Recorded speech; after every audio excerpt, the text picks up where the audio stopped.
Ever dreamed of living in a cozy log cabin, waking up every day surrounded by nature?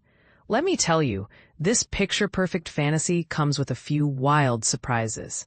When my wife and I began our search for a new home a few years back, we found ourselves drawn to a charming log cabin nestled among the scenic mountains of western North Carolina.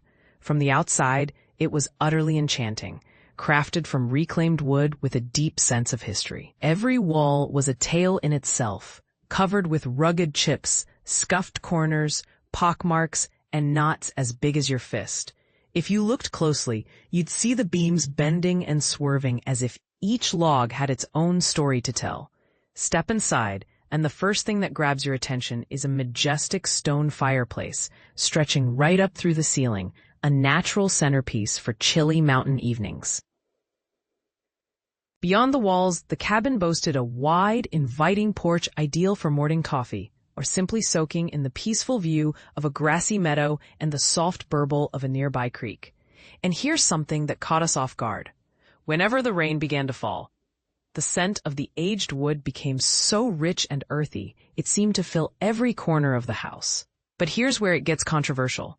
Do the rustic imperfections and quirks of log cabin life add to the charm, or do they actually become a barrier to comfort?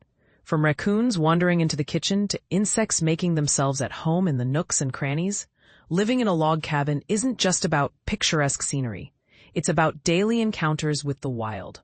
Some folks swear these challenges only deepen the connection to nature, while others see them as deal breakers. So what do you think? Is the authentic cabin experience worth the wildlife surprises, or would you prefer a home with fewer furry and buggy visitors? Share your thoughts. Do you love the romance of rustic living, or would you draw the line at sharing space with raccoons?